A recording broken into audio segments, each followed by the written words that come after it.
খুলছে কি আরজিকর ফাইলস? তিলোত্তমা মামলার তদন্তে নতুন দরজা খুলল কলকাতা হাইকোর্ট।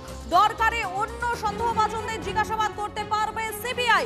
বিস্তারিত জানবো আমাদের প্রতিনিধি আমাদের সঙ্গে রয়েছেন এই মুহূর্তে, শ্রাবন্তী রয়েছেন আমাদের সঙ্গে। শ্রাবন্তী, বিস্তারিত জানাও।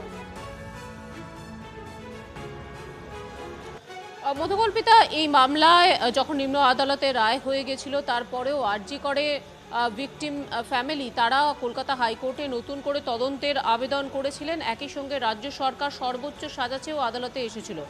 একসময় এই মামলাগুলি দেবাংশু বসাক এজলাসে চলছিল। বিচারপতি দেবাংশু বসাক এই মামলাটি ছেড়ে দেন। এই প্রেক্ষাপটে নতুন করে বিচারপতি রাজাশেখর মান্থা তিনি মামলাটি শোনেন এবং আজকের প্রথমেই আরজিকর মামলা যখন এজলাসে ওঠে তিনি যেটা জানিয়েছেন যে এখনো পর্যন্ত অনেক কিছু সুযোগ রয়েছে, কারণ সঞ্জয় রায় মূল অভিযুক্ত, মনে হয় তিনি অনেক কিছু জানেন। পর্যবেক্ষণ বিচারপতি রাজাশেখর মান্থার, তার বক্তব্য প্রয়োজন মনে করলে সিবিআই সঞ্জয় রায় এবং অন্যান্য সন্দেহভাজন যারা রয়েছেন তাদের সঙ্গে কথা বলতে পারেন।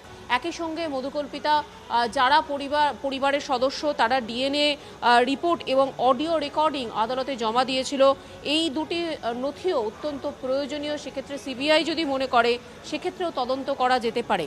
বিচারপতি রাজাশেখর মান্থার বক্তব্য রয়েছে যে সাজাপ্রাপ্ত সঞ্জয় রায় অনেক কিছুই জানেন, ফলে সমস্ত আধুনিক পদ্ধতি এবং প্রযুক্তি ব্যবহার করুক সিবিআই। এর আগে বিচারপতি রাজাশেখর মান্থার ঘরে আইআইটি খড়গপুরে একজন স্টুডেন্টের মৃত্যু হয়েছিল, সেই মামলাটিও চলছিল। সেখানেও বিশেষজ্ঞদের দিয়ে তদন্ত করা হয়েছিল, যার ফলে অনেক কিছু নতুন বিষয় সামনে উঠে আসে যেগুলি তদন্তের ক্ষেত্রে অত্যন্ত গুরুত্বপূর্ণ মনে হয়।